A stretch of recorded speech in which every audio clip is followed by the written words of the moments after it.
So this is going to be a very basic video on how to do a green sheet. Now for our team's green sheets, please let me know. I'm the only one who's supposed to be doing these. We have a very specific way for a reason. But this is a general way. If for whatever reason somebody needs to do one, you'll be able to know how to at least get to be able to go there. Okay? So you're going to want to log into your .loop account, your MyKW account, and find the transaction or the loop of the property we are going to be doing the green sheet on. So from there, you're going to want to go to View Details. It'll be at the top of the screen under the address or under whatever you have your loop titled as. You're going to want to be logged in under Jason's .loop to do so. So at the very bottom, there'll be the option that'll say Submit to Green Sheet. You'll give it a minute and it'll open up an additional tab with the green sheet information.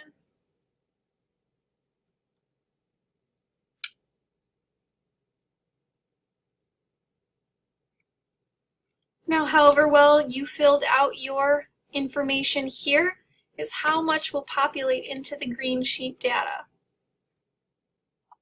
If not, you'll be manually retyping everything. Okay, so this particular property is a residential. We want to make sure the contract date is correct. Closed on the 29th. This actually closed on Tuesday, so we're going to go ahead and update that. It was a buyer sale. If it was a listing, you'd select that. If it was both listing and sale, you'd select both listing and sale. This was a property, not a lease. Property was a resale. And again, if you already filled in all of this information in your details section of your loop, it will populate automatically. If not, you will need to retype. Do you want Keller Williams to order title work through Titleosity? The answer is no. Again, reference back to your closing documents and your purchase agreements if you don't know this information handy. Sales price was $190,000. We were paid 3% of that list price. If it was a flat rate, then you would go ahead and click flat and you'll type in that commission manually. Were there any concessions on the property? The reason they are asking you this is so when the front desk puts this sold into real comp, that they will be able to put the correct information, as this is one of the data inputs that they require, is if there were any concessions on the property. Okay, we'll be able to go to next section. Again, if you pre-filled all of this information, it will already be here for you. So in this case, it was Sandra Larkins. Next section. The seller's name is going to be on that Alta statement for you, or your CD.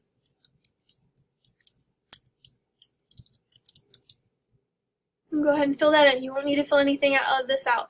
Just what is red and requires that asterisk. This is where it will get a little bit complicated and you want to make sure you're doing it correctly. Jason will always be Agent A. He will always be Agent A. He will always get credit for the units for the sale or listing. Okay? So for example's sake, I will do a very basic option for you. So this particular file was Lauren.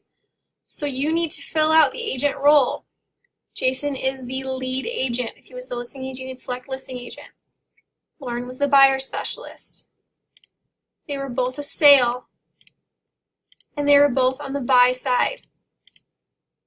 This is where it will get a little bit different. Once you put this number in, it will populate. Jason always gets the sales or listing unit. There was only one listing unit, so he got it. Lauren has a 0 there. Now you'll see it automatically gave that number to Jason. That is not correct. You'll base this number off of the split that is set up with how your team is structured. In this particular case, for demonstration, I'm going to go ahead and cut it in half. You'll manually type those numbers in. If there's a transaction fee, you'll need to put it here. In our particular setup, Lauren will get 50 and Jason will have 400. Now Keller Williams will take out of Jason's section what their cut is. They will not take it out of Lauren's. If there was a referral such as Zillow, Quicken, anything of that nature, you would put that percentage out of the agent paying for it. Okay, see it says it wants you to put in the outside referral section, which is the following section after we enter all of this data. In this particular case, there is no referral, so we can go ahead and remove that. Okay, Lauren is not capped, so she would be at 70%. Jason is capped, so he would be at 100. Again, she is not. Jason is. So again, yes and no. If you're not sure, then you can go ahead and put no, and once Christy cuts that, it'll go through her system and let them know what they need to take care of. All of these numbers are going to be no unless you are donating for one of these causes.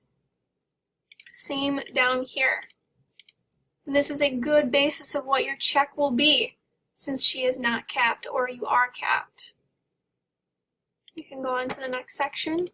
This will be in your transaction worksheet that gets sent out. If not, you'll need to look it up on RealComp. The agent ID of the other agent that we sold was, the agent ID, we can go ahead and fill in their name and brokerage.